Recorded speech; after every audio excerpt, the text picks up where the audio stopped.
We are lovers. We are kissing. We are lovers.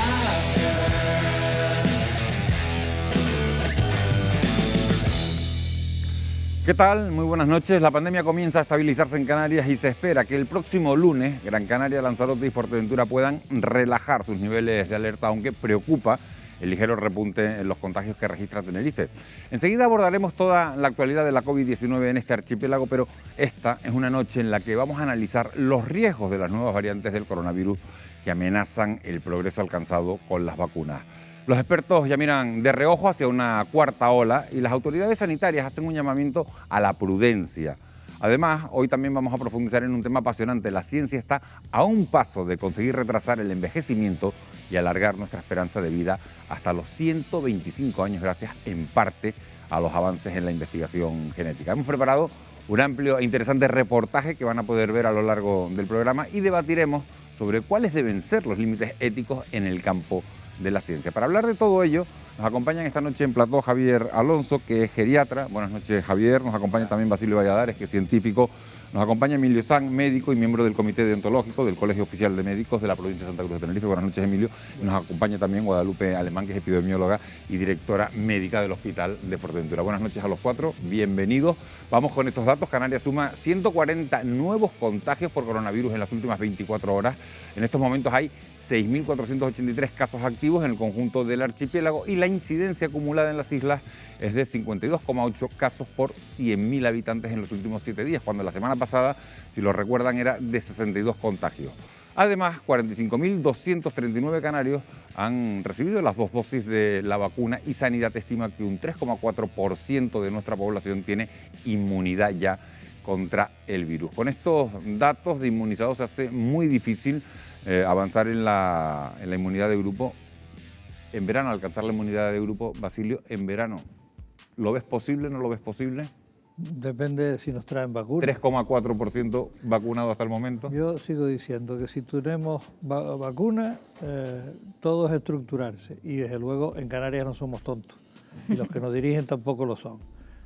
Si tenemos vacunas, se soluciona y en el verano lo podemos tener. Otra historia es pues, que nos los estén poniendo a cuentagotas, que estén todavía porque el nivel 1, el nivel 2, que si los más... Eso es el chocolate del loro. Pero si nos dan vacunas suficientes, yo creo que sí que llegamos.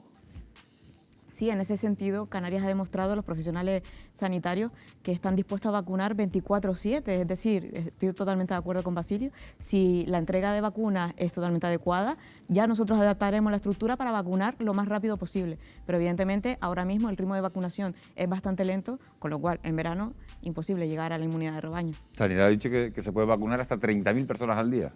Es posible, fácilmente. es posible. Emilio.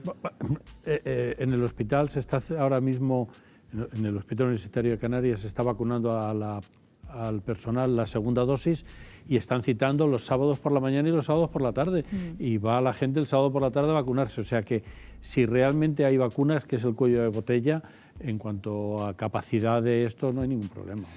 El gobierno de Canarias ha avisado de que Gran Canaria podría bajar a nivel 2 el próximo lunes, Lanzarote a nivel 3. ¿Les parece acertado, Guadalupe? Sí, me parece acertado. Ya si los indicadores van mejor, ¿por qué no va? Es que los niveles de alerta tienen muchas implicaciones, no solo a nivel económico, sino también a nivel sanitario. Se restringen las visitas en los hospitales, el transporte a los centros sanitarios también se reduce. Entonces, pues si los indicadores mejoran, ¿por qué no van a reducir el nivel de alerta?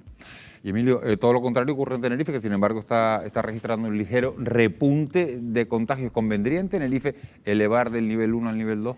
Bueno, esto los epidemiólogos de la Consejería lo están haciendo muy bien y además Canarias es una de las pocas regiones en las que se puso el semáforo muy desde el principio y donde se han tomado medidas de contención con niveles más bajos de prevalencia y de incidencia acumulada. Entonces, yo creo que eso tiene que ser alguien que tenga toda la visión completa del asunto, de los rastreadores. Una cosa muy positiva es que hay un índice de rastreo superior al 75-80%, Creo que es mucho más sensato cuando se puede, cuando no hay transmisión comunitaria, identificar y cerrar, que hacer un confinamiento global de la población, porque hay que tener en cuenta una cosa que estábamos comentando antes, que una cosa son los daños biológicos, sanitarios, y otra cosa son los daños económicos, sociales y de salud mental.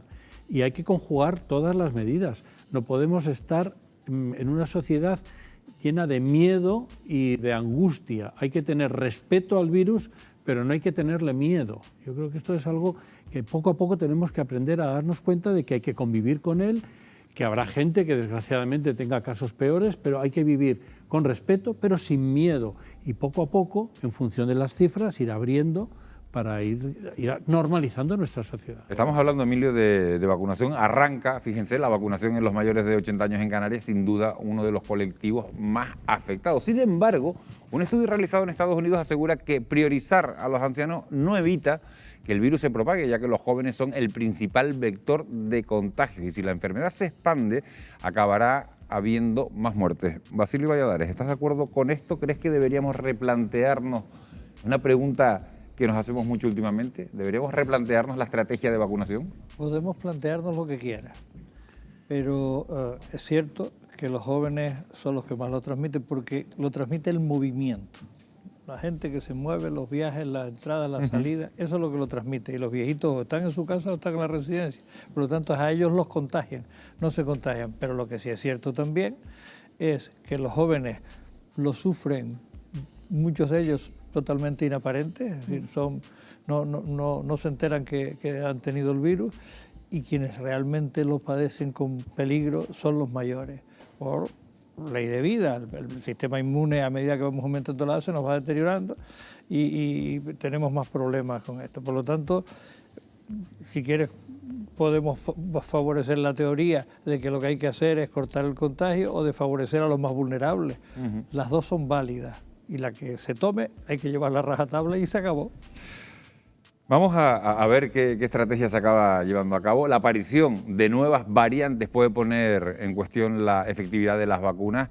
El Centro Europeo de Enfermedades pide no bajar la guardia. Wendy Fuentes, muy buenas noches, porque el riesgo de propagación de las mutaciones es elevado. Así es, muy buenas noches. El foco está puesto precisamente en evitar esa propagación. Las nuevas variantes centran en estos momentos las investigaciones sobre la pandemia. Justo antes de Navidad, Reino Unido alertó de una nueva cepa de coronavirus que podría transmitirse con mayor facilidad. A día de hoy, esta variante está presente en más de 80 países y solo en Europa ha dejado de momento más de 22.000 contagiados, 49 de ellos en Canarias. Aunque lo que inquieta ahora es que esta cepa ha mutado de nuevo en la ciudad de Bristol, dando lugar a una variante que ha sido calificada como preocupante porque tiene características que podrían restar efectividad a las vacunas. La mutación británica está bastante claro que tiene una mayor capacidad de dispersión el virus, y indicios actuales y algunos estudios apuntan a que quizás podría tener mayor virulencia. Por otra parte, la mutación de esta mutación, conocida como la mutación de Bristol, comparte algunos rasgos con otras variaciones ya conocidas, como la brasileña, por ejemplo, en el sentido de que podría ser incluso un poco más resistente a las vacunas. El porcentaje se está estudiando, pero todavía se supone que hay suficiente margen para la eficacia del programa de vacunación. También Sudáfrica ha comunicado la aparición de una variante que ya ha sido notificada en más de 40 países. Los primeros indicios apuntan a que su capacidad de transmisión aumenta un 50% y que los anticuerpos naturales podrían ser menos efectivos. En España, según el Ministerio de Sanidad, se han registrado 7 contagios. Estudios realizados en Sudáfrica son ciertamente preocupantes. Estos se han realizado con la vacuna de AstraZeneca, donde se ha visto que sueros de personas vacunados con esta vacuna tienen una menor capacidad de neutralización de esta variante sudafricana. Por lo tanto, bueno, pues es unos datos que meramente son preocupantes, sobre todo si esta variante se pudiera hacer hegemónica en otros países.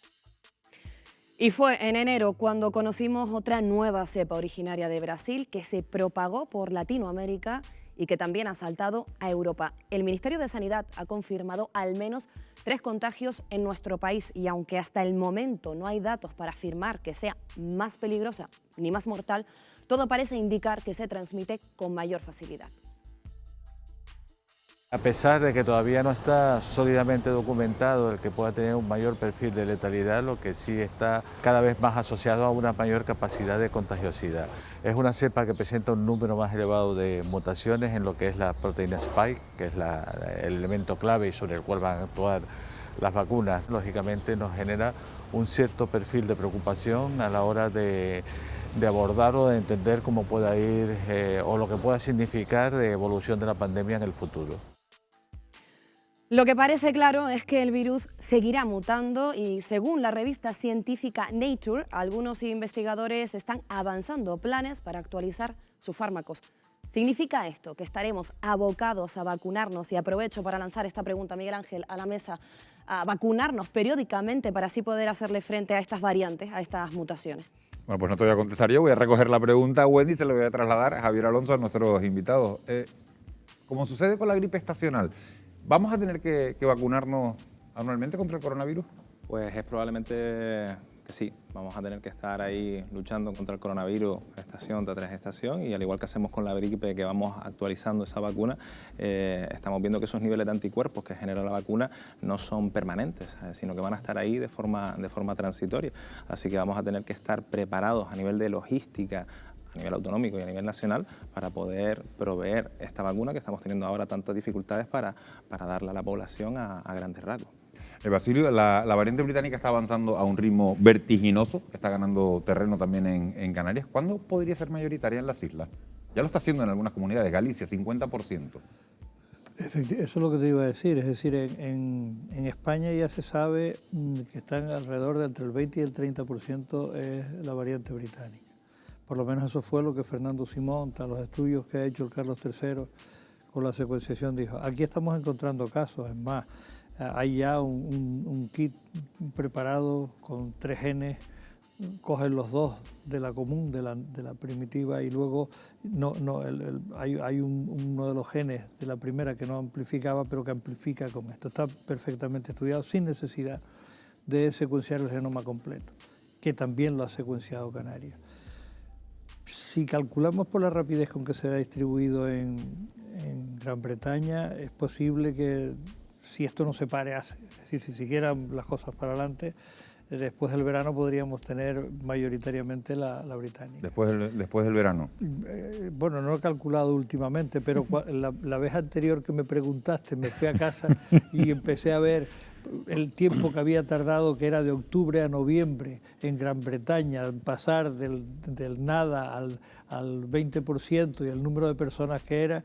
Calculé lo que podría hacer en Canarias con la gente que teníamos y digo yo, pero claro, tiene que seguir la cosa sin pararse.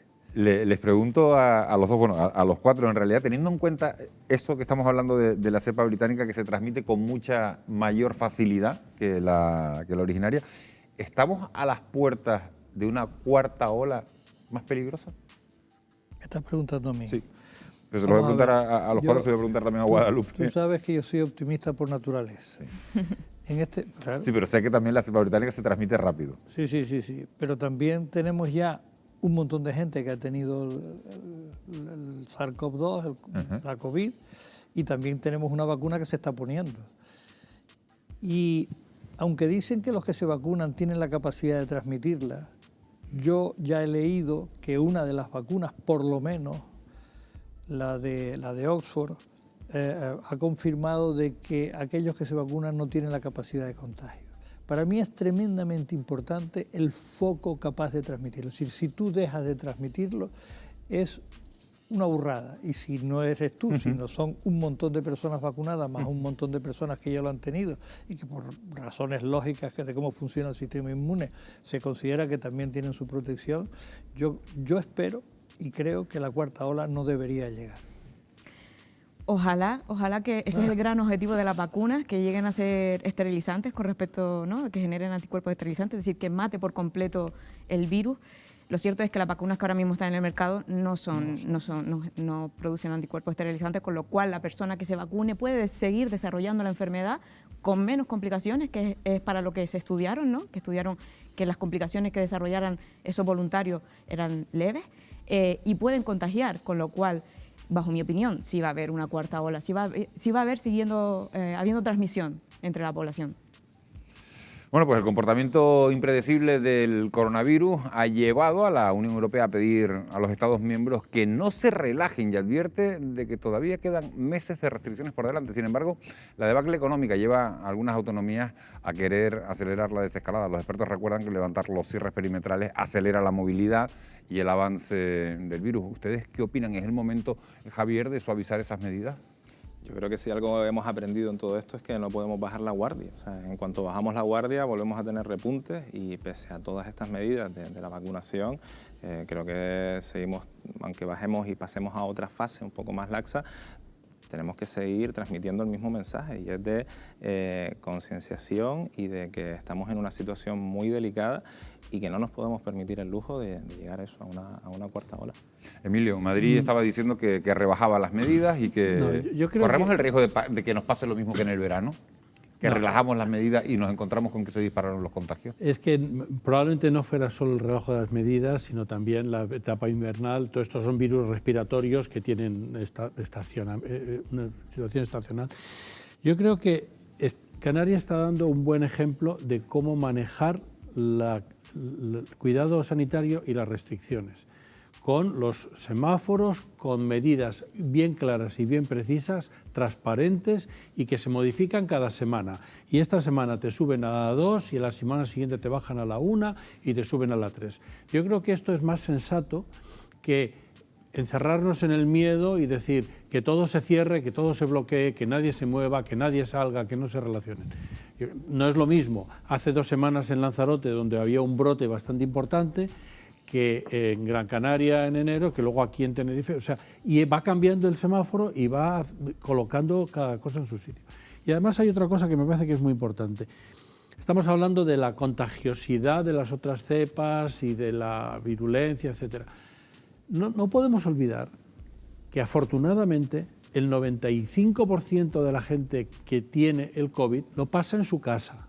Y lo que realmente preocupa desde el punto de vista social y sanitario no es tanto los 6.112 pacientes con COVID que están en su casa hoy en Canarias, sino los 237 que están hospitalizados y los 64 que están en la UBI. Pero esos son muy pocos, es un 1% en la UBI y un 4% sobre el conjunto de los contagiados. Entonces, el objetivo no es tanto que no haya ningún contagio de COVID, sino que no se supere la capacidad de las UBIs ni de los hospitales, y hoy por hoy en Canarias, salvo en un momento puntual en Lanzarote hace 2 semanas, no estamos en esas condiciones. Lo que pasa es que la información es global y fíjense, Sudáfrica, por ejemplo, ha suspendido la administración de las dosis de AstraZeneca porque allí su eficacia es solo de un 22%. Y Pfizer y Moderna comienzan a reconocer que la cepa sudafricana podría reducir significativamente la protección de sus vacunas. En España ya hay casos confirmados de esta cepa. Basilio Valladares, ¿debemos alarmarnos por esta cepa sudafricana y por esa poca efectividad que, según dicen ellos, tienen las vacunas que hay en el mercado, Pfizer y Moderna? Hay que ir viendo los datos. No cabe la menor duda, estos bichos, llamándolos así, coloquial, mutan de una forma brutal. Lo que ocurre es que este está haciendo lo contrario a lo que normalmente han hecho. Si ustedes se acuerdan del MERS y del SARS, que eran mucho más letales y mucho más problemáticos, el mismo virus en sus mutaciones y en sus historias se fue involucionando y están prácticamente residuales o desaparecidos del mapa. En cambio las mutaciones, hombre, no están aumentando demasiado la virulencia, pero sí están aumentando la rapidez de contagio y se están extendiendo muchísimo. ¿Que hay que preocuparse? Hombre, pues sí, pero vamos, tampoco hay que volverse loco. Claro, que yo he dicho alarmarse. Hay que preocuparse sí, alarmarse no. A lo mejor ese es el matiz. Yo creo que no, porque es que además pasa una cosa. Es decir, se está sabiendo... ¿Que no preocuparnos o que no alarmarnos? No alarmarnos. Se está sabiendo dónde se están produciendo las mutaciones y tenemos la capacidad, desde el punto de vista científico, de cambiar de hoy para mañana, estoy hablando de un mes o 2 meses, sacar una nueva generación de vacunas para las nuevas mutaciones. Si hasta ahora no se ha hecho es porque no se veía esa problemática. Pero si Sudáfrica, si la variante sudafricana realmente va a generar un problema importante dejando anular las vacunas, yo creo que nos veremos con una nueva vacuna para la variante de Sudáfrica en unos meses, pero muy cortos, porque el resto ya está hecho. ¿Qué es lo que pasa con la gripe? Todos los años se cambia la vacuna de la gripe y se ponen cepas nuevas y se hacen nuevas cosas. Eso no se sabe, ¿no? Sí, se sabe. Bueno, se sabe que no es del conocimiento de la población. El éxito del COVID, del SARS-CoV-2, es que es muy poco letal. O sea, el virus del ébola tenía una mortalidad del 40-50%, efectivamente, como te contagiaras te morías, pero se quedaba localizado porque se morían los transmisores. El éxito del COVID es que la mayor parte de la gente, el 90 y tantos %, lo pasa sin síntomas, con síntomas leves o con síntomas que no exigen cuidados médicos especiales. Y claro, entonces es mucho más fácil que se extienda, ¿no? De hecho, esa es la intención, ¿no?, de los virus. Muchos de ellos lo que buscan es no matar a su huésped, sino intentar esto expandirse y después buscar reservorios para poder quedarse de forma latente y cíclicamente pues ir generando esos rebrotes. Yo creo que no hay que alarmarse, pero insisto de nuevo, creo que no podemos bajar la guardia, porque es que cepa sudafricana, cepa brasileña, tenemos la británica que nos está generando, y aquí en Canarias hemos visto lo que ha generado con esos repuntes importantes, familias enteras que se han infectado y han sido verdaderos dramas familiares, hijos en la UCI, padres esperando información sobre los hijos, y esto no es verdad que es un mínimo porcentaje y que la inmensa mayoría de las personas la viven en sus casas de forma asintomática, pero bueno, es que no podemos cometer los mismos errores de bajar la guardia, pensar esto que la vacuna nos va a solucionar el 100% de los casos, porque ojalá llegue de forma inmediata, pero ya hemos visto lo que hemos tardado en generar esta vacuna. Ojalá que las variantes que vayan llegando se generen menos, pero en ese sentido, totalmente de acuerdo con Javier. Hay nuevas variantes y habrá nuevas variantes, es decir, el virus no va a dejar de mutar, pero sin embargo la forma de transmitirse es exactamente la misma. Necesitas una persona que transmite a otra persona. Entonces, es importante transmitir el mensaje a la población de que no se pueden relajar las medidas, independientemente de que haya vacunas súper eficaces y independientemente de que haya tratamientos muy eficaces también para el COVID. Las medidas de distanciamiento social... hay que mantenerla. Hay que mantenerla, exacto, y no se pueden relajar en ese sentido. Bueno, estamos hablando de vacunación y hay que decir que Canarias sigue liderando la vacunación contra el coronavirus. Tras iniciar el proceso en los mayores de 80 años, el archipiélago prevé empezar a inocular el fármaco a los docentes de infantil y educación especial a finales del mes de marzo. Sin embargo, el mensaje de los especialistas es de precaución. Las vacunas disminuyen, como estamos hablando, las posibilidades de desarrollar patologías graves, pero de momento no hay evidencias de que eviten la infección. Se lo hemos preguntado al inmunólogo Alfredo Corel. Alfredo Corel, inmunólogo, gracias por atender la llamada de Fuera de Plano. Hola, muy buenas noches. Los ensayos clínicos de las vacunas aprobadas se centraron en su grado de protección frente a la enfermedad, pero no en la posibilidad de transmisión. ¿Crees que existe algún proyecto de vacuna que evite el contagio? Sí, hay proyectos de vacunas que ya están diseñados para estudiar si evitan el contagio o no. Y bueno, pues por señalar algunos, los propios de las dos vacunas líderes en España están estudiando ya desde el modelo animal que la vacuna no solo protege de la infección, sino que también bloquea la transmisión del virus. Tienen que ser vacunas completas que inmunicen frente a todo el virus, de modo que tengamos mecanismos de defensa incluso en la vía de entrada, en la vía respiratoria. Y también esto es importante, la forma de administración de la vacuna. Serán vacunas que igual se pueden dar por vía oral o incluso inhaladas. Las nuevas mutaciones del virus desafían la efectividad de algunas vacunas. Ante este escenario, ¿cuándo alcanzaremos la inmunidad de rebaño? Se lo pregunto porque algunos virólogos insisten en que hará falta vacunar por lo menos al 90% de la población. Por un lado, estas vacunas primeras que tenemos, como acabamos de hablar, no bloquean la transmisividad, solo bloquean el que tengas tu sufrimiento de enfermedad. Entonces ya el 70% se queda corto. Además, no son 100% eficaces, por lo tanto, las tenemos muy buenas, con un 95% de eficacia, pero no es un 100%, hay que corregirlo y aumentar la tasa. Y luego otro factor por el que también habría que corregir esta tasa es por la duración de la inmunidad. Tampoco la sabemos exactamente en este momento. Y esto conjunto ha llevado, por ejemplo, a Fauci, que es el asesor en salud, en epidemiología del presidente de Estados Unidos, a decir que entre un 85 y un 90% puede ser necesario. Y cuidado, no es vacunado. Esta tasa es inmunizado. Sumaríamos las personas vacunadas con las personas que se han inmunizado porque han tenido la infección. Alfredo, los expertos subrayan que es normal que los virus muten, pero ¿podría aparecer una variante más grave y letal capaz de sortear las vacunas que tenemos actualmente? Puede llegar que una mutación, más que una mutación, un acúmulo de mutaciones en algún virus hagan que el virus sea absolutamente ya resistente a la inmunidad y sea prácticamente, bueno, pues un organismo diferente. Esto ya no hablaríamos de variante, sino que hablaríamos de cepa. Y sería una situación parecida a la que tenemos, por ejemplo, con la gripe, que en cada invierno las cepas predominantes son distintas y por lo tanto la vacunación se hace diferente en cada invierno. El tiempo de protección de estos fármacos también está siendo cuestionado. Alfredo, ¿cuánto tiempo dura la inmunidad de las vacunas contra el coronavirus? ¿Qué datos tenemos hasta el momento? Pues mira, en enero de 2021, en la última revisión de una de las mejores revistas de Science, unos científicos ingleses nos dice que la inmunidad natural por la infección dura como mínimo 8 meses y es una inmunidad robusta. Robusta es potente. Pasados 8 meses puede parecer que perdemos anticuerpos, pero sigue habiendo otros elementos de defensa en nuestra sangre, que son unas células específicas que tienen memoria. Y en cuanto a la vacuna, no podemos llegar a los 8 meses porque no han pasado, pero sí que ya hay publicaciones que de las primeras, de Pfizer y Moderna, 4 meses después sigue habiendo una buena respuesta frente al virus. Es decir, no te puedo contestar exacto, pero los datos que hay son muy buenos y esperanzadores. Alfredo Corel, gracias por atendernos. Gracias a vosotros, buenas noches y mucha inmunidad para todo el mundo. Mucha inmunidad para todos, decía. Pese a los obstáculos, el desarrollo de vacunas para atajar la pandemia no cesa.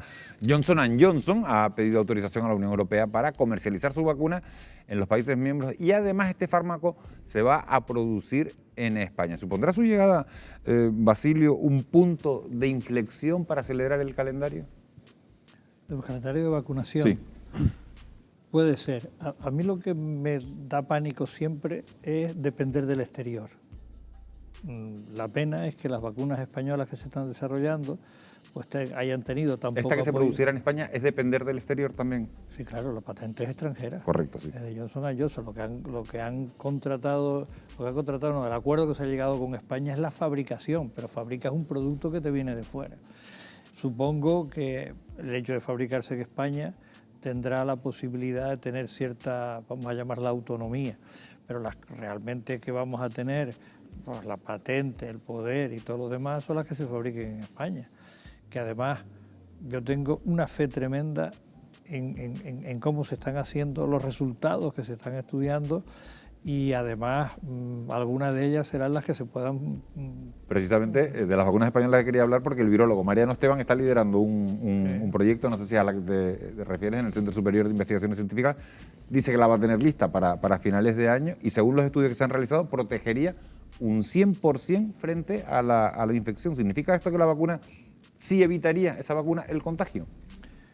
Yo creo que todas evitan algo el contagio. Porque es que no sabemos si se evita o no el contagio realmente.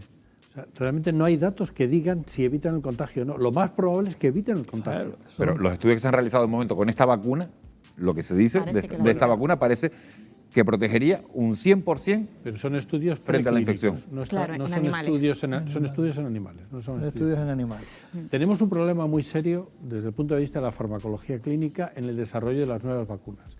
La forma de saber si una vacuna funciona es como se ha hecho con las de Pfizer, etcétera, es que yo a 20.000 le pongo la vacuna y a 20.000 le pongo un placebo. Y entonces veo que en los 21.000 hay 8 casos en los vacunados y hay 160 en los no vacunados. Ahora es muy difícil hacer ensayos clínicos con nuevas vacunas contra placebo, porque es decirle, vengan ustedes 20.000 personas que a 20.000 le voy a poner la vacuna y a otro 20.000 no le voy a poner nada habiendo vacunas. Entonces nos estamos encontrando con que hay una dificultad añadida para ver las nuevas vacunas que vengan, cuál es su eficacia real. Y esto, ahora mismo hay algunos ensayos clínicos en España, por ejemplo, que se están haciendo con nuevas vacunas en las que dicen, miren, no hay vacunas para todos, entre usted al ensayo clínico, la mitad le tendrán vacuna, la otra mitad no tendrá vacuna y vamos a ver cuál es su eficacia. Pero esto es uno de los problemas de la investigación clínica. De todas formas, el 100%, a mí siempre el 100% o el 0, el todo, el nada, siempre me parecen unos extremos que en medicina y en la vida real son bastante poco aplicables, ¿no? Pero bueno, habría que ver. La biología no funciona, la biología no son matemáticas. China ha confiscado miles de dosis de vacunas falsas y en el Internet profundo, en ese Internet profundo, están proliferando los anuncios que ofrecen dosis con precios que llegan incluso a los 1.000 euros. ¿Qué riesgo implica todo eso desde un punto de vista sanitario, Guadalupe? Hombre, como cualquier fármaco que se pueda vender de forma ilegal, no sabes lo que te estás poniendo, entonces pueden haber muchísimas complicaciones. Me sorprende muchísimo este tipo de noticias y sobre todo me sorprende la desesperación de la población para llegar a comprar ese tipo de fármacos que no están autorizados. Hay 3 daños que consiguen. 1, el que te quedas sin los 1.000 euros. 2, que te quedas sin la protección que estás intentando comprar. Y 3, que te coges todos los efectos secundarios de lo que te están dando. O sea que si alguien tiene esa intención, que abandone inmediatamente. Me parece desde luego lo más recomendable. Vamos a dejar de lado el coronavirus, pero no la ciencia. Numerosos investigadores llevan años intentando dar con fórmulas que permitan alargar la vida y parece que tanto esfuerzo comienza a dar sus frutos. ¿Se imaginan poder vivir hasta los 125 años? Algo que podría ser una realidad dentro de muy poco. Enseguida les vamos a ofrecer un amplio e interesante reportaje en el que descubrirán que la clave de la longevidad está bastante más cerca de lo que se imaginan. Volvemos en solo 4 minutos.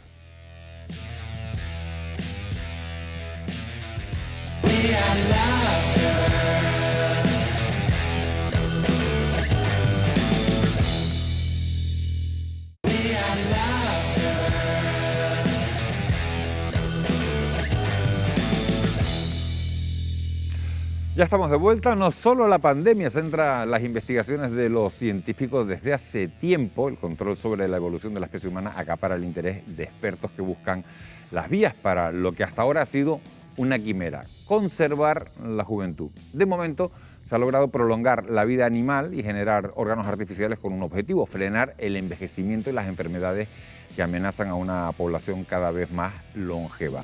Aunque influyen factores como el sexo, el entorno social o la genética para que nuestro cuerpo se vaya marchitando, ¿sabían qué edad fija la ciencia para comenzar a dejar de ser jóvenes?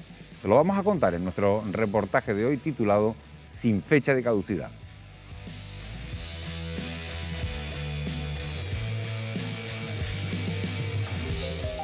Durante nuestros primeros años de vida disfrutamos de la plenitud física. Con el paso del tiempo, vamos creciendo y madurando. Poco a poco, nuestro cuerpo experimenta un proceso de oxidación celular, natural y progresivo. Es lo que se conoce como envejecimiento. Es un fenómeno que por el momento es inevitable, aunque la ciencia trabaja para que los humanos vivamos sin fecha de caducidad.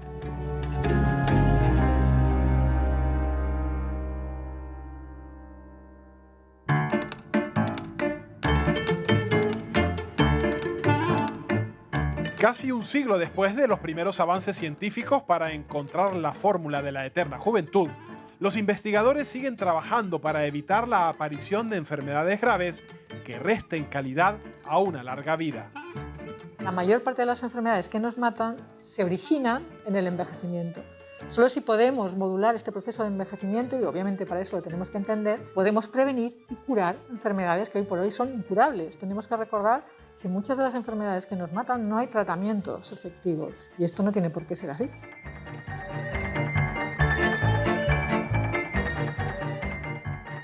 En Canarias hay más de 350.000 mayores de 65 años. La longevidad se ha disparado en las últimas décadas y los centenarios empiezan a hacerse notar. Las islas cuentan con más de 700 personas que superan los 100 años de edad.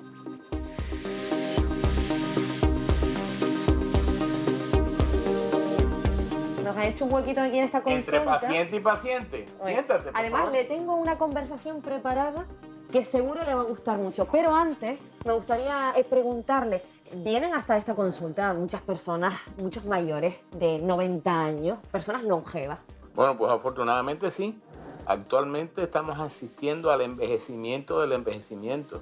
Y no solo vemos a personas de 90 años, sino vemos a centenarios que vienen de forma autónoma a la consulta y que después se van a tomar un té o un helado. Y entre todos ellos, ¿cuáles son quizás los problemas, las enfermedades o las dolencias más comunes que destacaría? Hay que destacar las enfermedades osteoarticulares, la artrosis, la osteoporosis, las enfermedades cardiovasculares, por supuesto, y su diagnóstico temprano y su adecuado control a lo largo del tiempo nos permite que estas personas envejezcan con calidad de vida. Hablando de longevidad, ¿qué le parece si saludamos a María, que ya se encuentra al otro lado? Hombre, será un placer, claro. Vamos a conocerla. Vamos a darle aquí ¿ok? Un placer. Buenas tardes, María. ¿Qué tal? Buenas tardes, María. Aquí me encuentro con René Lamar. Preguntarle cómo se encuentra usted de salud. Pues yo, de momento bien. La espalda es lo más que me duele. ¿Qué consejos le daría a la gente para estar así de bien como usted, a su edad? Que camine, que no hagan como yo, que me siento en la silla y pasen la vida mejor. Gracias por estar con nosotros. ¿Influye la genética en que lleguemos a una cierta edad o no, en que seamos más longevos? Hay un mix entre genética y hábitos de vida saludables.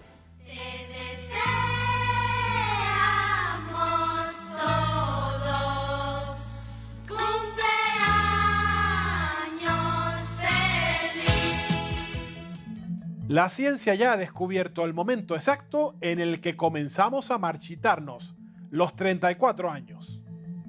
Nosotros tenemos un material genético en nuestro organismo que, por decirlo así, nace limpito, pero a lo largo de la vida se van produciendo daños. Daños que están relacionados con la síntesis de las proteínas, que es como, por decirlo así, los ladrillos de nuestro organismo. Han visto que esas proteínas, en determinados momentos vitales, que son los 34, los 60 y los 78 años, hacen un cambio que nos indica que en esos momentos nuestro, digamos, ritmo biológico tiene un deterioro hacia un envejecimiento. José Regidor, experto en biogerontología. ¿Por qué envejecemos y qué factores influyen en ese proceso? En la naturaleza no hay dispositivos ni genes que indiquen que tenemos que envejecer. Es decir, no envejecemos porque genéticamente estemos predestinados a envejecer. Pero envejecemos, sin embargo, porque estamos sujetos a las leyes del universo, fundamentalmente a las leyes de la termodinámica, y nosotros estamos construidos por los mismos materiales que está construido todo el universo. Nuestros átomos son los átomos que hay en el universo. Y esta ley de la termodinámica, la segunda ley, nos indica que todo sistema tiende a lo largo del tiempo a su desorden. El primer elemento es de tipo social, familiar. ¿En qué entorno familiar tú estás viviendo? El entorno social y luego elementos directos. ¿Cómo me estoy nutriendo? ¿De qué alimentos estoy consumiendo? Y por otro lado, de todo este tipo de cosas y yo soy una persona activa porque nosotros tenemos una musculatura que está diseñada para actuar. Aunque el paso del tiempo es inexorable, según un estudio de la Universidad de Harvard, podemos retrasar los efectos del envejecimiento si llevamos una dieta saludable, realizamos ejercicio, reducimos la ingesta de alcohol y, por supuesto, dejamos de lado el tabaco. La ciencia continúa dando pasos para entender y explicar los procesos que producen el envejecimiento y los compuestos que pueden ralentizarlo o acelerarlo y que dan pie a enfermedades degenerativas como el Alzheimer. Rafael Castro hace aproximadamente 2 años publicaba conjuntamente con la Autónoma de Barcelona un estudio en el que vinculaba las dosis altas de azúcar presente en la leche, en algunas frutas, con la aceleración del envejecimiento. ¿En qué sentido han avanzado sus investigaciones? Descubrimos por primera vez el papel importante que tenía el sexo en los efectos neuroendocrinos y sobre aceleradores del envejecimiento en ratones tratados con galactosa a bajas dosis y altas dosis. Así encontramos, por ejemplo, que había una mayor vulnerabilidad al envejecimiento en las hembras por cuanto ya desde las pequeñas dosis de galactosa ya había deterioro en el aprendizaje motor, así como una serie de conductas relacionadas con el aprendizaje y la memoria en estos animales.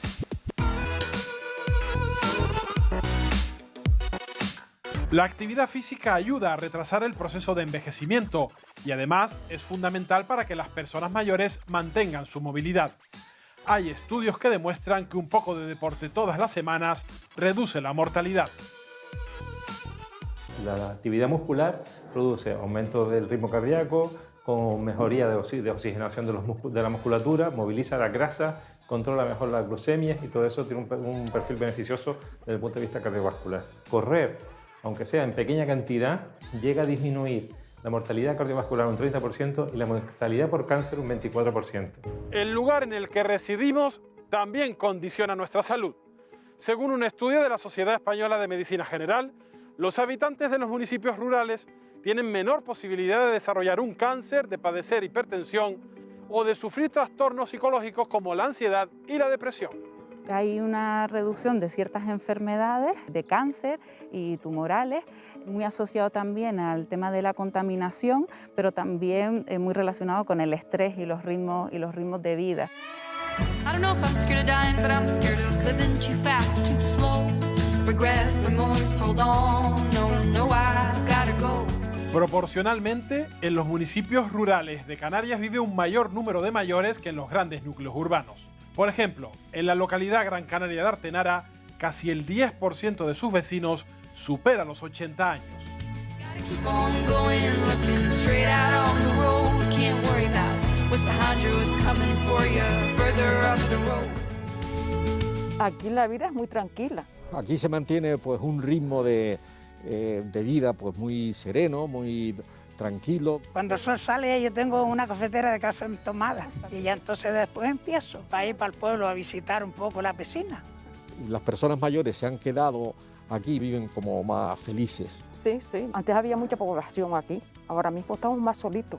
Donde yo vivo no oigo ruido de coches ni de nada. Pues yo creo que el secreto de ahora mismo es seguir la tradición de antes, de las comidas de antes, y caminar y hacer deporte. Yo soy muy amiga de eso. Yo me como mis lechos por la mañana al desayuno con una cucharadita de gofio. Alargar la vida es un gran reto para la ciencia. Para conocer algunas claves hemos venido a Madrid, al Centro Nacional de Investigaciones Oncológicas, donde están realizando un proyecto al respecto.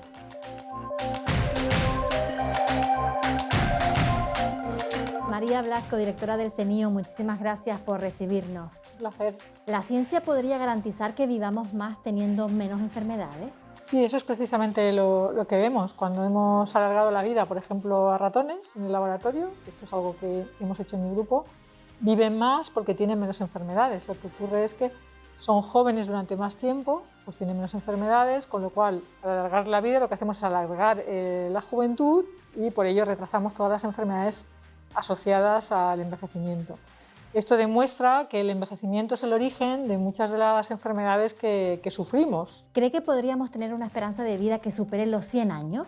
Sí, la esperanza de vida al nacimiento sigue aumentando. Si aplicáramos lo que se está investigando ahora sobre los mecanismos moleculares por los cuales se produce el envejecimiento, quizá ese aumento de esperanza de vida podría ser incluso mayor. Lo hemos aplicado en modelos animales como los ratones y ahí lo que conseguimos fue un aumento de vida, pues de la vida máxima de un 13%, siempre modulando los telómeros, pero todavía nada de esto se ha aplicado a humanos.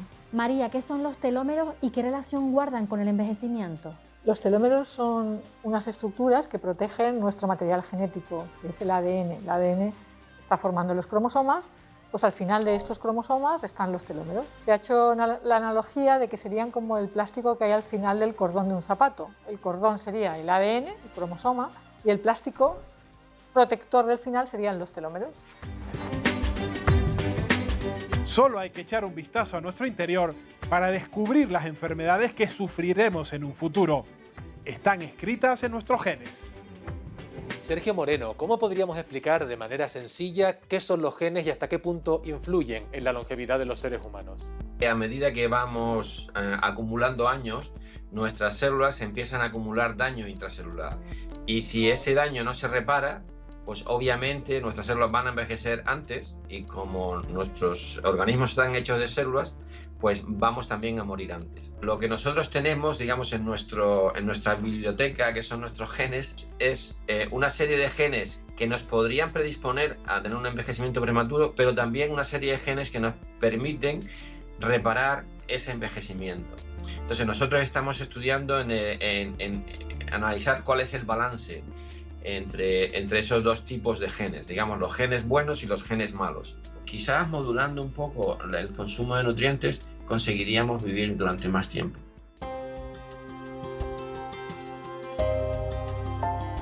La ciencia no solo está intentando frenar el envejecimiento. Algunos investigadores, como Vittorio Sebastiano, van más allá y tratan de descubrir cómo rejuvenecer el cuerpo de las personas adultas. Según sus estudios, ¿cómo se podría rejuvenecer el cuerpo de las personas mayores? En mi laboratorio estamos trabajando en enfoques alternativos que abordan un mecanismo más fundamental sobre el envejecimiento, que es el control epigenético del proceso de envejecimiento. Uno de sus descubrimientos es la reprogramación epigenética.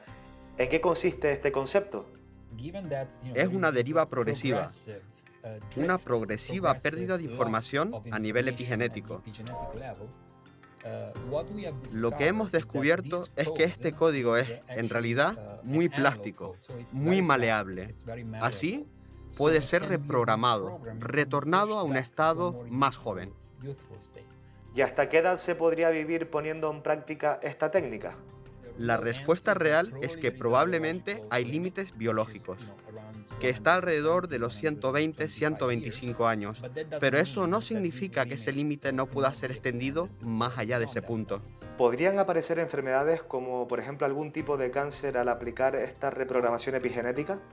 Sí, potencialmente hay algunos riesgos asociados a esta tecnología, porque algunos de los factores que estamos usando, si no están estrictamente controlados, pueden potencialmente derivar en carcinogénesis. La técnica empleada por Sebastiano es similar a la que se ha utilizado en la clonación, pero en este caso, la manipulación genética se produce para modificar el cuerpo de una persona que está viva. Doctor Daniel Casanova, gracias por atendernos. Doctor, si hablamos de envejecimiento, ¿qué avances hay en materia de trasplantes?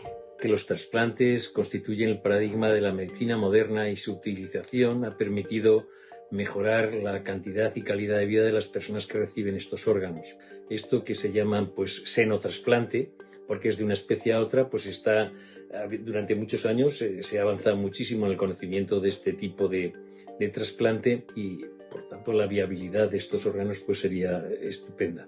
¿Y se pueden fabricar los propios órganos con el fin de alargar la vida? Naturalmente es ideal que hubiese hígados o corazones artificiales y en ese sentido pues sí que hay laboratorios especiales que llevan muchos años trabajando intentando conseguir estos propósitos para construir hígados, podríamos decir, bioartificiales a partir de ingeniería de tejidos basados en la biología de las células madre, pero esto es una tecnología que es compleja y por lo tanto necesita tiempo. Si queremos vivir más, los humanos podemos aprender de la naturaleza.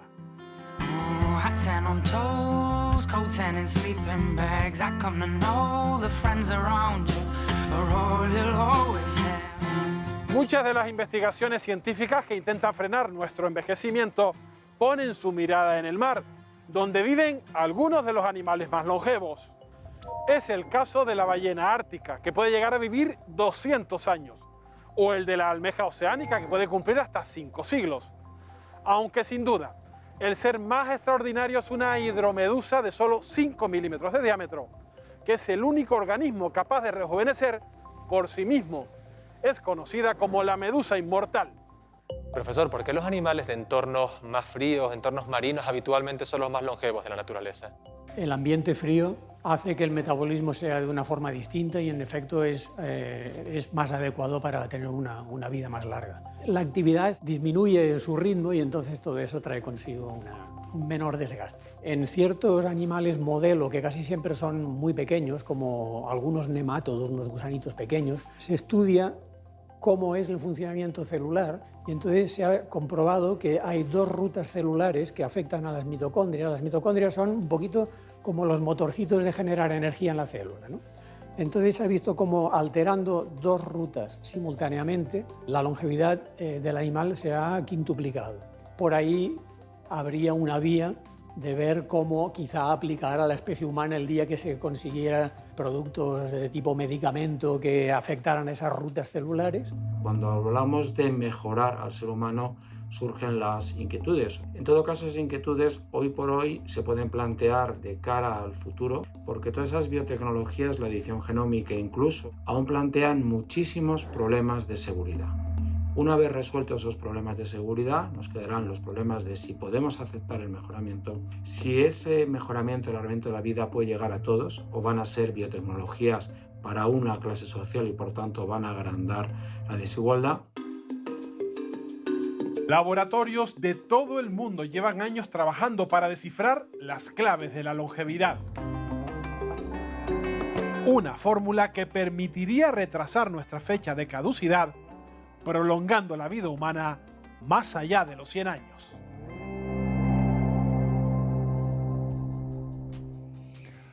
Lo acabamos de ver, existen múltiples investigaciones para intentar frenar el envejecimiento, pero alargar la vida puede chocar con barreras éticas y morales, sobre todo si se utiliza la manipulación genética. La pregunta es clara, Javier, ¿dónde está el límite? Bueno, yo creo que la ciencia nos ha demostrado que no hay límite, estamos investigando y seguimos aprendiendo día a día. La cuestión es, ¿querríamos vivir 150 años a expensas de una muy mala calidad de vida, siendo personas dependientes y siendo personas con enfermedades neurodegenerativas?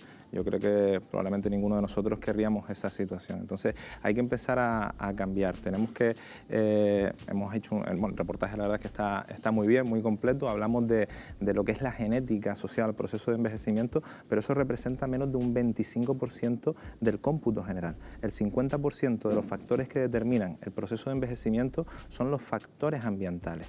Y además, como han comentado en el vídeo, esos factores ambientales, si son desarrollados de una forma adecuada, son capaces de modificar nuestros propios genes, lo que se llama la epigenética. Entonces, muy bien, oye, la investigación nos irá dando pues cada vez más ilusión por alargar nuestra vida. Probablemente si alargáramos mucho esos telómeros, esa modulación de los telómeros, no sabemos hasta qué punto llegaríamos a vivir esos 125, 130 años. A día de hoy sabemos que la esperanza de vida en España se sitúa en torno a los 83 años, en mujeres un poquito mayor. Pero tenemos que empezar a hablar de esperanza de vida libre de discapacidad. Y eso solo se consigue con muchas de las cosas que han comentado ahora, y esto es el envejecimiento activo, el envejecimiento exitoso y el envejecimiento saludable.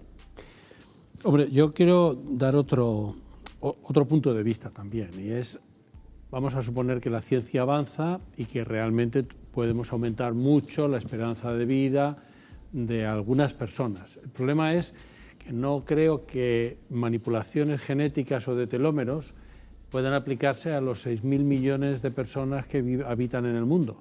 Aparte que tendremos un problema de superpoblación todavía mayor. Entonces, ¿a quién se le aplicarían esas técnicas? ¿Para qué se aplicarían esas técnicas?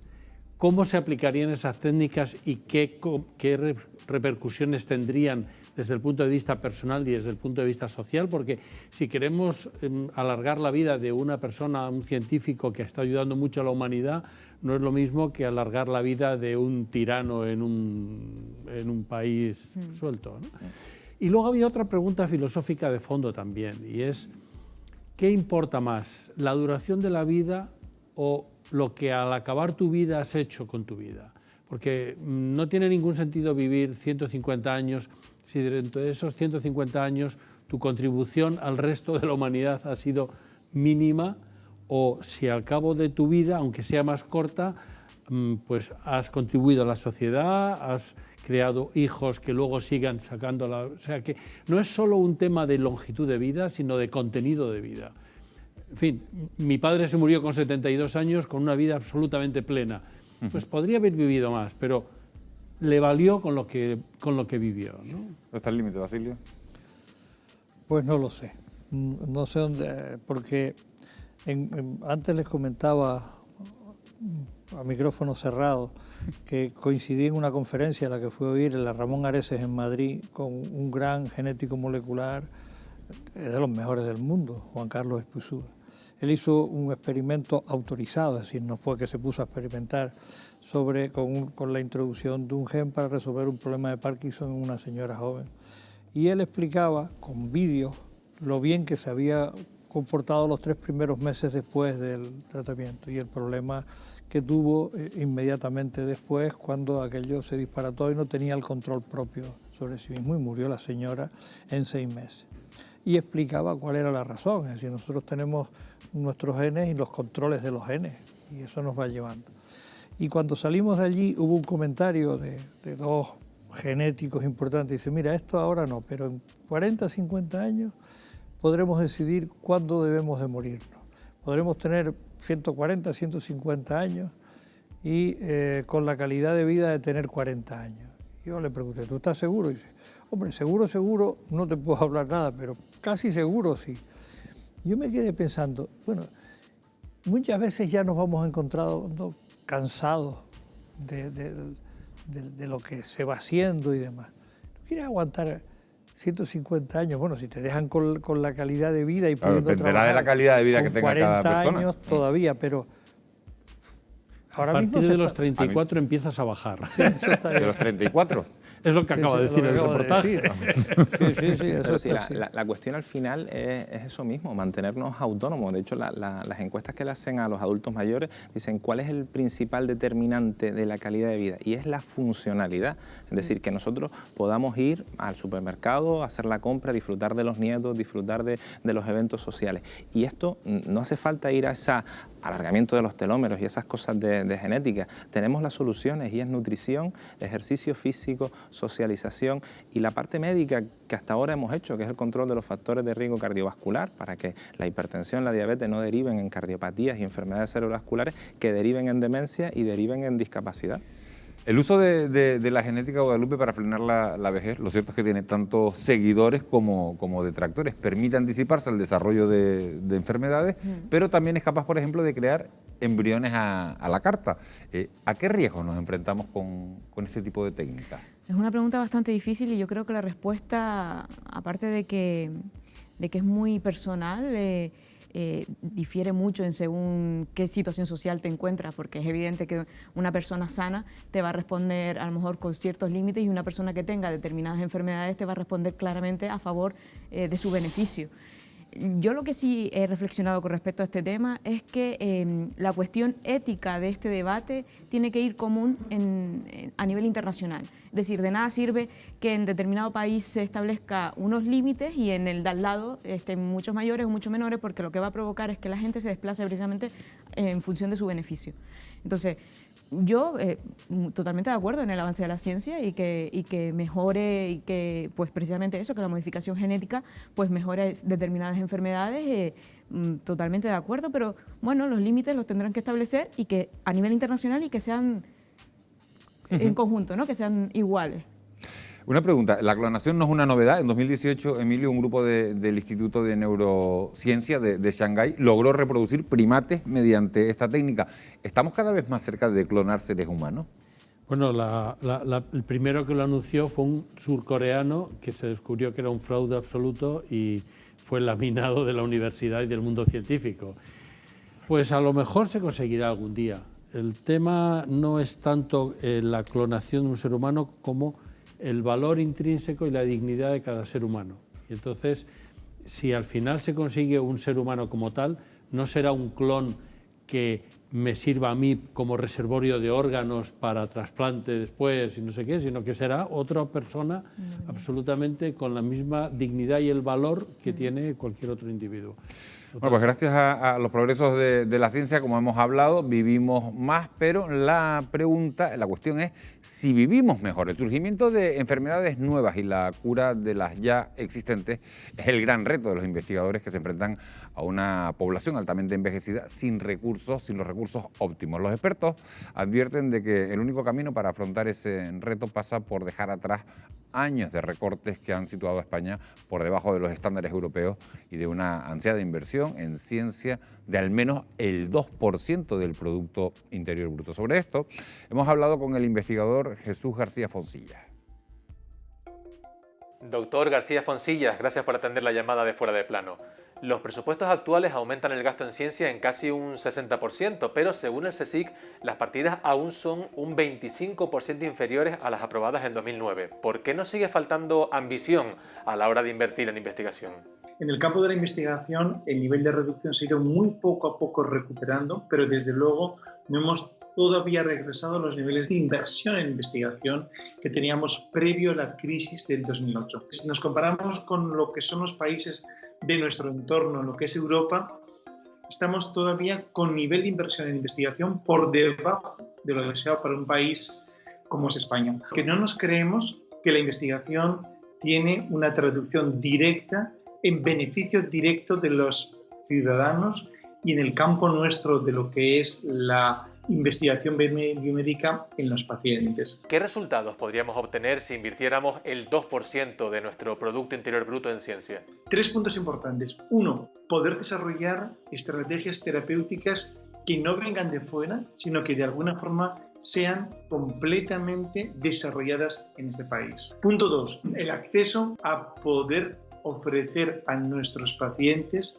porque tengamos la infraestructura correcta y adecuada, ensayos clínicos, es decir, fármacos nuevos en investigación que pudieran abrir la puerta a que en situación de pacientes en fases avanzadas tuvieran acceso a tratamientos novedosos. Y tercer punto, podríamos generar el formar empresas de innovación, empresas de características que dieran trabajo a una gran parte de la población, de la sociedad. Históricamente, Canarias ha sido una de las comunidades que menos dinero ha asignado a la ciencia. ¿Qué peligros corren las regiones que están a la cola en inversión y de qué forma podemos promover en nuestro territorio la investigación científica?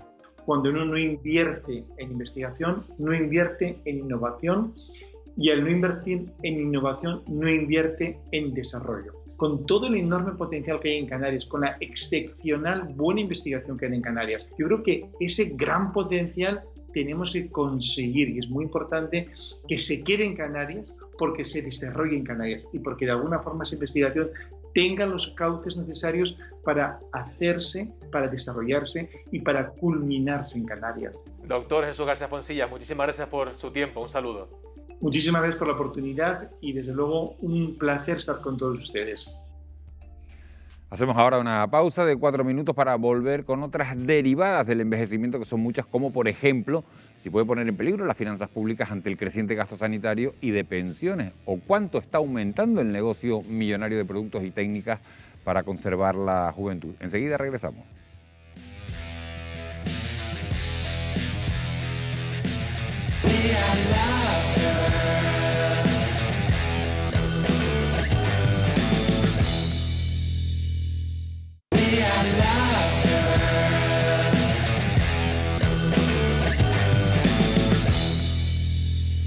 11:26 de la noche, estamos en directo en Televisión Canaria, en Fuera de Plano. Retomamos las consecuencias del envejecimiento desde otros puntos de vista. Vivir más conlleva mayor gasto público, tanto sanitario como en las pensiones, pero también supone un gran nicho de oportunidades laborales en el sector del cuidado de mayores, en lo que se le ha llamado la economía plateada. Vemos todo esto en la segunda parte de nuestro reportaje de hoy.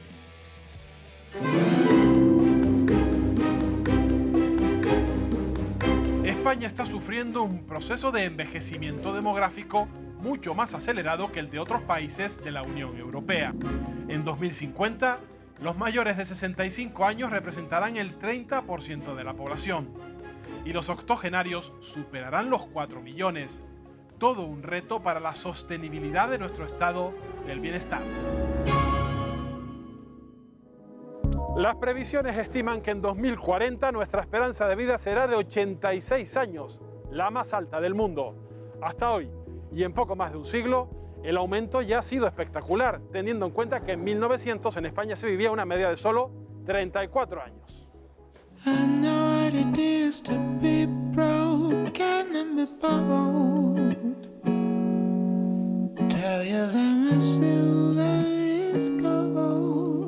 El envejecimiento de la población conllevará un aumento de enfermedades como el Alzheimer, el Parkinson o el cáncer.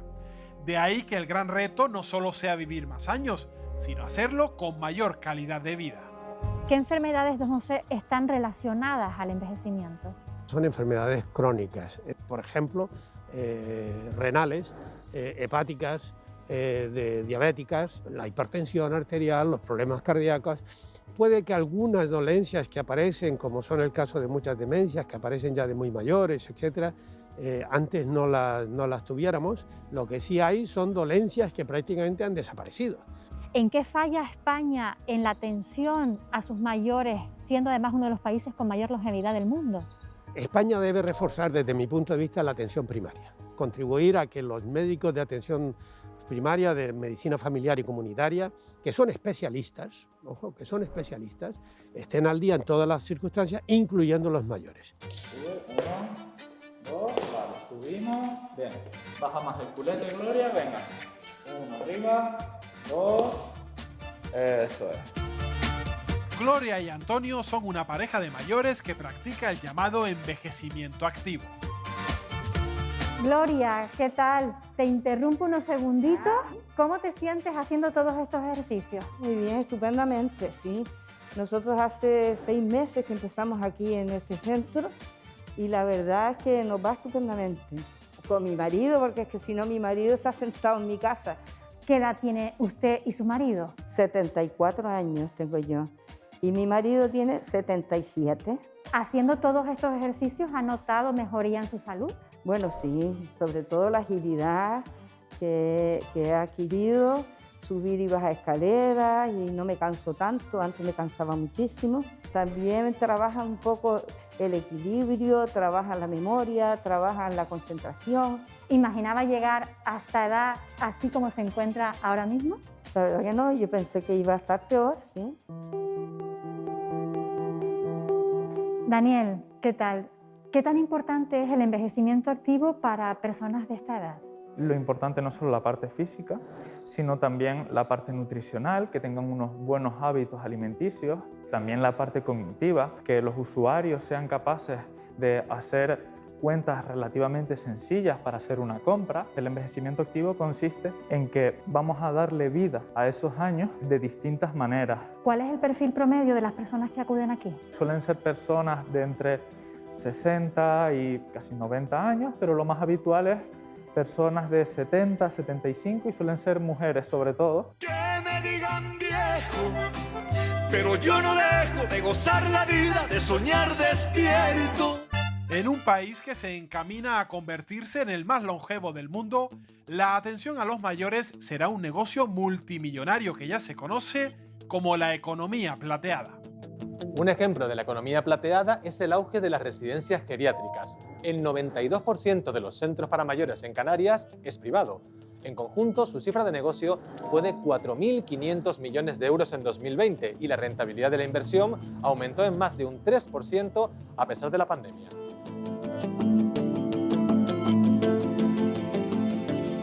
Muy buenas, María José, ¿qué tal? Hola Nacho, bienvenido a Vallesol, Santa Cruz de Tenerife. Muchísimas gracias. ¿Cuántos residentes tienen ahora mismo aquí en Vallesol? Ahora mismo hay 37 personas en el centro. Bueno, la verdad es que el perfil cada vez tiene una gama más amplia. Trabajamos con personas muy dependientes, pueden ser muy dependientes a nivel cognitivo, a nivel físico o ambas cosas. Y también tenemos personas que aún son muy independientes y vienen al centro buscando un entorno seguro, un entorno agradable, donde se puedan relacionar con otras personas y se sientan también atendidos. El envejecimiento de la población también está multiplicando el número de servicios de atención a domicilio. El cuidado a los mayores es un motor de empleo que no deja de crecer, incluso en periodos de crisis. Sonia y Carmiña, ¿les pillo que se van a dar un paseo? Pues sí, es la rutina de todos los días. Oye, ¿y qué les parece si les acompaño y así me cuentan qué más cosas suelen hacer? Vale, vale.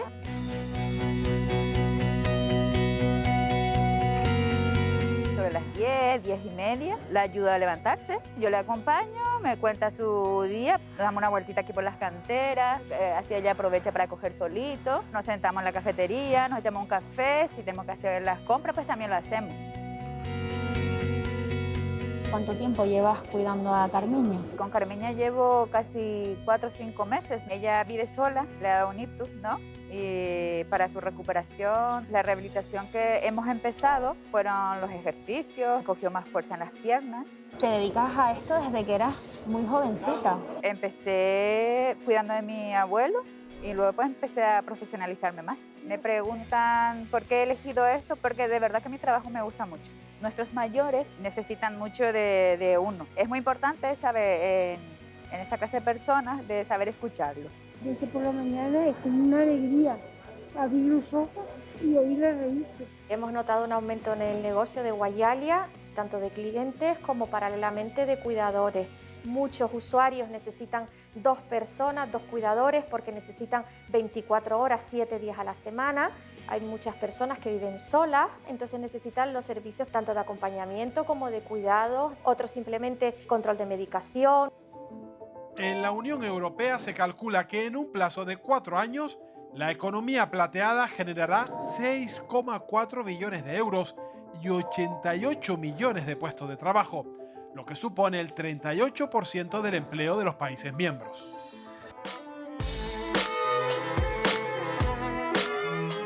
Chicas, vamos a empezar con el trabajo de Hola. los PEC. ¿Se puede? Hola. Hola Raquel. ¿Qué formación estás impartiendo a tus alumnos en este aula? Nosotros estamos en el ciclo de técnicas y técnicos de atención a personas con dependencia. Los técnicos de atención a personas con dependencia pueden dar respuesta a varias realidades. Una de ellas es pues, la atención en entornos domiciliarios, ¿vale? Y luego atienden también a la parte higiénico-sanitaria. ¿Por qué este tipo de formaciones de ciclos medios han ganado tanta importancia? Podemos analizar varios factores. Una de ellas es la incorporación de la mujer al mundo del trabajo. El segundo factor que yo veo es el cambio en el modelo de familia. Otro factor es el envejecimiento de la población. Raquel, y atendiendo al poco tiempo que este tipo de ciclos llevan en marcha, ¿podrían haber personas en el mercado laboral que estén trabajando sin la formación necesaria? Probablemente sí, pero hay una responsabilidad, ¿no? Tenemos una responsabilidad con las personas y con los procesos de las personas. Y creo que es fundamental que quien se esté dedicando a trabajar con personas mayores y con personas con dependencia sí que estén cualificados. Volaré, oh, cantaré. Desplazarse en busca de lugares remotos no es solo cosa de jóvenes. Cada vez hay más mayores dispuestos a comerse el mundo. Durante estos últimos años se ha experimentado un auténtico boom de viajeros que superan los 60 años.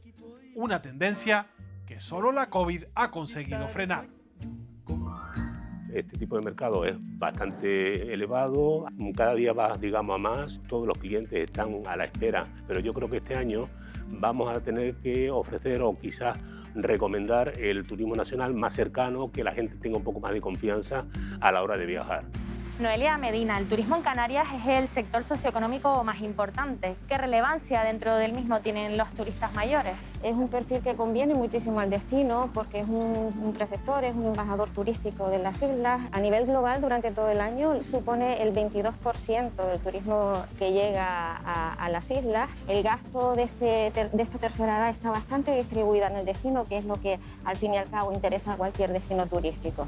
Mayores que se sienten jóvenes y jóvenes que quieren retrasar todo lo posible su llegada a la senectud.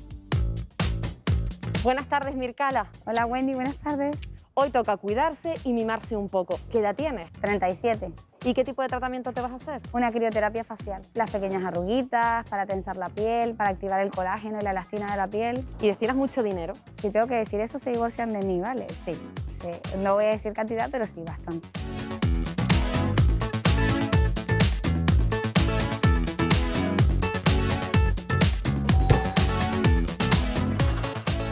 Hola, buenas tardes. Hola, buenas. Hola, Mara. ¿Qué tal? ¿Mi tratamiento para hoy? Ya tenemos todo preparado, tengo tu ficha por aquí y si quieres ya pasamos. Vamos. Vamos. Te prepara como siempre y ya empezamos con el tratamiento. Vale, gracias. Vale. Son muchas las personas que se acercan a este centro para buscar la juventud y cuidarse un poco más. Hay jóvenes que ya quieren empezar como prevención y hay mayores que quieren mantenerse también, ¿no? ¿Qué busca la gente que se hace este tipo de tratamiento? Lo que buscan es rejuvenecer la cara, sobre todo tonificar, eliminar la arruga, oxigenar la piel. El no querer asumir el envejecimiento a veces produce mucha ansiedad. Tenemos dos vertientes. Por un lado estaría el culto a la belleza, que eso implica no querer envejecer para estar bello, porque tenemos asociado la vejez a no bello. Y por el otro lado tenemos el no querer envejecer porque no queremos asumir la muerte y por tanto, sintiéndonos y viéndonos más jóvenes, creemos que podemos aislar la muerte. Eso va a hacer que nos vamos a obsesionar con estar sumamente jóvenes, que puede ser un problema incluso de dismorfofobia, que vemos pequeñeces, fallos, errores en nuestro cuerpo o en nuestra cara que los demás no perciben.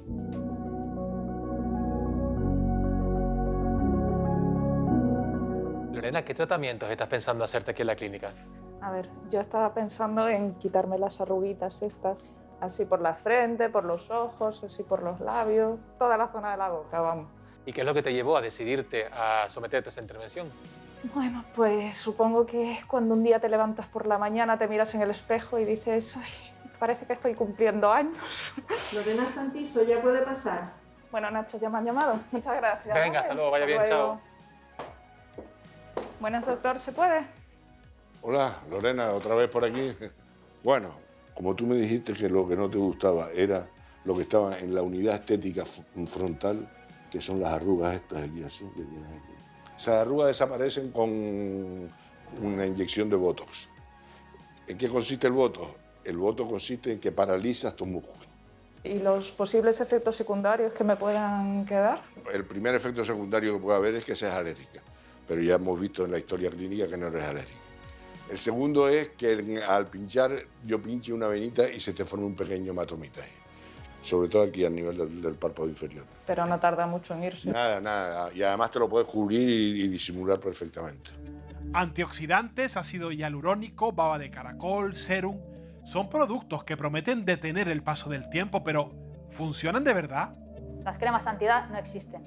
O sea, desde que nacemos tenemos la batalla perdida contra el envejecimiento. El mejor tratamiento antiedad son los protectores solares. Hasta los 30 años lo principal es hidratar y proteger del sol. A partir de los 30 años ya se pueden empezar a usar eso, vitamina C, los retinoides y los alfa-hidroxiácidos de cara a prevenir. A partir de los 40 ahí ya podemos empezar a hacer tratamientos con los láseres, van muy bien para las manchas producidas por el sol. A partir de los 50 tenemos dos opciones, o pasamos a rellenos, botox, y la otra opción es asumir que las arrugas pues, son parte de uno mismo. El mayor peligro de todos esos tratamientos milagro es que les va a afectar el bolsillo. Aunque el envejecimiento es un proceso inevitable, sabemos que con un estilo de vida saludable podemos retrasar sus efectos. Además, gracias a los avances científicos estamos a un paso de conseguir vivir más y mejor. Sin embargo, debemos aceptar que los años pasan para todos y que hay que aprender a disfrutar de cada etapa de la vida, incluida la madurez. Como hemos visto, la obsesión por conservar la juventud mueve un gran volumen de dinero en productos y técnicas, lo que no impide que finalmente envejezcamos. Pero el paso de los años también tiene un gran impacto en las finanzas públicas. Fíjense en este dato, España dedica a los mayores el 55% de todo el gasto de protección social del país. Javier, ¿tenemos un problema para poder sostener el sistema?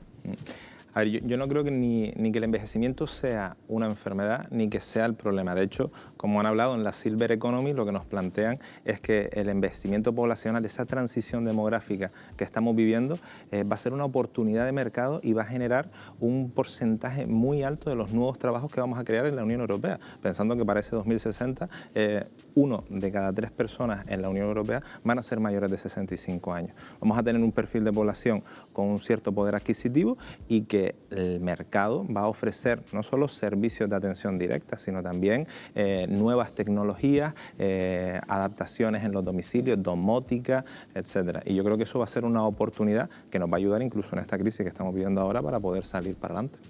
Emilio, además del gasto público en protección social está el gasto sanitario. Un informe de la Unión Europea asegura que casi el 60% de los mayores de 65 años tiene una o varias enfermedades crónicas, ¿el sistema acabará colapsando?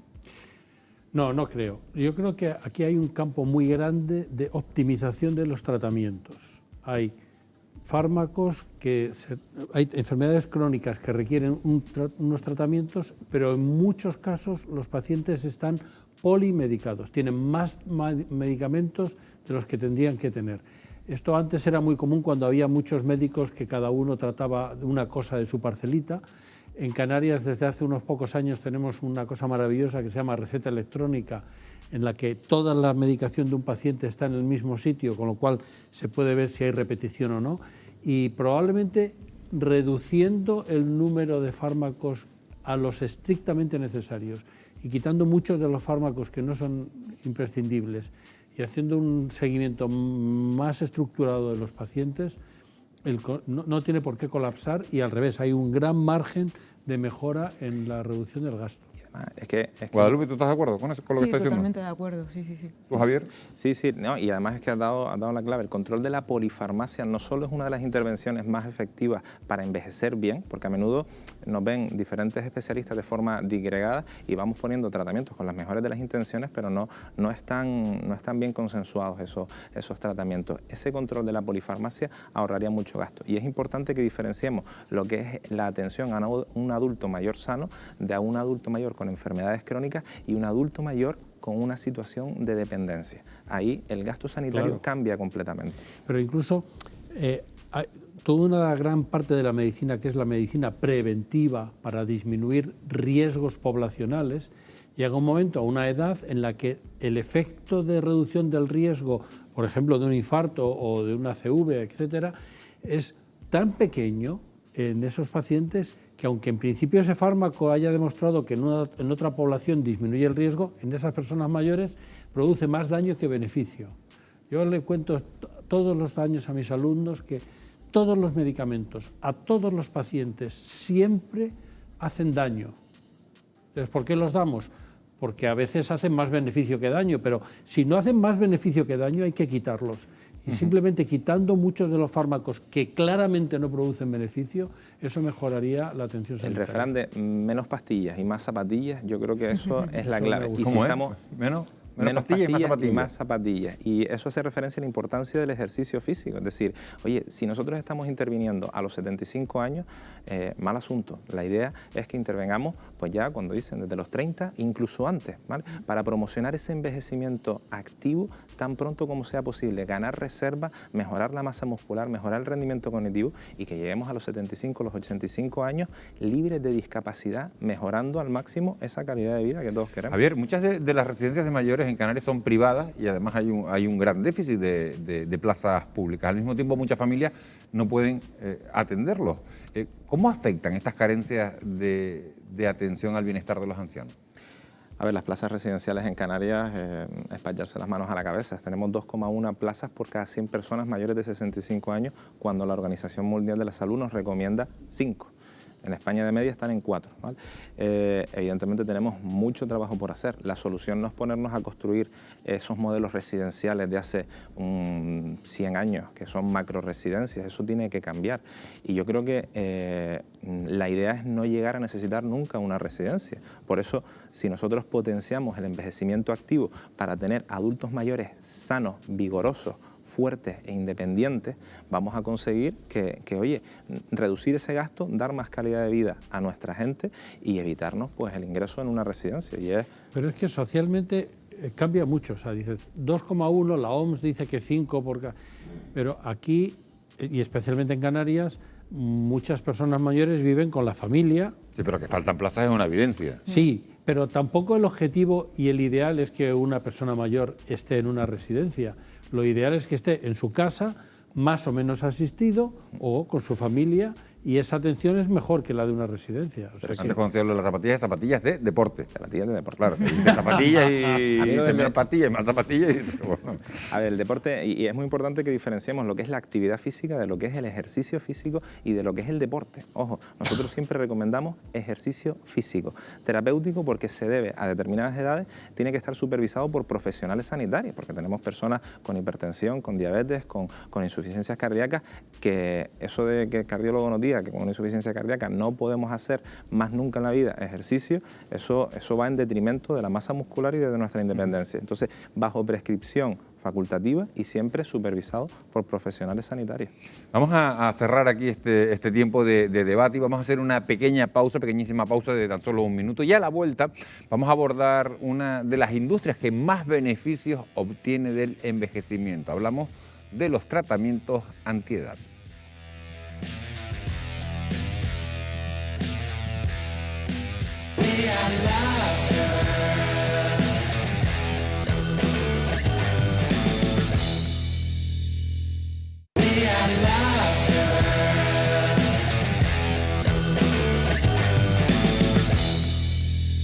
Ya estamos de vuelta para mostrarles otra de las caras del envejecimiento. La industria de los tratamientos antiedad vive una época boyante con unas expectativas de crecimiento de negocios de más del 5% para los próximos años. Unas previsiones que respaldan estos datos. Los españoles gastamos de media 180 euros al año en cosméticos, por lo que los laboratorios planean una inversión de 50.000 millones de euros en investigación para dar respuesta a esta alta demanda. Pero ¿son efectivos? ¿Nos lo aclaras, Wendy? Pues lo vemos ahora, Miguel Ángel, porque precisamente a esa y a otras preguntas las vamos a responder esta noche con la ayuda de Naira Merino. Muy buenas noches, dermatóloga. Naira, voy a ser muy directa. ¿Puede una crema frenar el envejecimiento? Las cremas no son milagrosas, es decir, las cremas no evitan el envejecimiento en sí, pueden ayudar a mejorar algunos aspectos del envejecimiento, como puede ser la irregularidad de la piel, los lentiscos solares, algunas arrugas superficiales, incluso retrasar un poquito la aparición del envejecimiento, pero no son milagrosas. No las quita, vamos. No las quitan. Y lo más importante, un buen fotoprotector solar para prevenir todo eso, las manchas del sol, etcétera. Naira, en muchas ocasiones cuando vamos a elegir una crema en los establecimientos hay algunas que pueden costar hasta 20 veces más que otras. ¿Significa eso que esas cremas que son tan caras son más efectivas? No, en absoluto. El precio no tiene nada que ver con la efectividad. Entonces, lo que nos tenemos que basar siempre en una crema es en el principio activo. Los principios activos mejores para prevenir o mejorar esos signos del envejecimiento son el ácido retinoico, el ácido glicólico, otros hidroxiácidos como el ácido ferúlico, el ácido hialurónico. Entonces, lo importante es lo que tiene la crema, los ingredientes, no el precio de la crema. Entonces tenemos que fijarnos bastante bien en esos ingredientes. Bueno, por lo que has dicho, muchas cremas antiedad pues son un negocio y muchas, a pesar de lo caras que son, no son tan efectivas como prometen. Quizás a veces pecamos de ingenuos por ese miedo a envejecer. Hombre, yo creo que sí.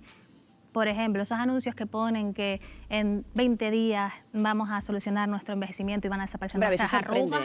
Sí, pero bueno, pero eso es marketing más que otra cosa. Entonces, realmente lo que tenemos que hacer es hidratarnos bien, uno de los principios activos que hemos dicho y un buen fotoprotector, fundamentalmente. Naira, aprovechando que te tengo aquí, y a mí me ha pasado muchas veces y me he hecho esa pregunta, ¿cuánto sería lo máximo que en tu caso pagarías por una crema, tú como dermatóloga? Vale, la horquilla de una crema anti-envejecimiento, o sea, no nos vamos a ir ni a una ganga que parezca una ganga y después tampoco sea buena, ni a un extremo de una crema súper cara. Lo normal para que tengas tus principios activos y que sea una buena crema, pues la horquilla está entre los 28, 30 euros y los 50. Ahí en esa horquilla... ¿70 euros consideras que ya son muy caras para los factibles que pueden ser? Sí, salvo que sea una crema muy específica, prescrita por un profesional porque tenga X cosa, si no, ya una crema anti-envejecimiento usual para usar a diario es cara. ¿Podríamos decir que los tratamientos antiedad sin cirugía son efectivos o no? ¿Debemos fiarnos? Vale, entonces ahí tengo que matizar. Los cosméticos, como ya he dicho, para mejorar una arruga establecida no sirve. Los cosméticos son para un poquito mejorar, prevenir, hidratar, porque es importante. Pero para si ya tenemos una arruga establecida o queremos mejorar volúmenes, lo que necesitamos es un tratamiento por un profesional con toxina botulínica, ácido hialurónico. Que ya son otras palabras, ya hablamos de cirugía, ¿no?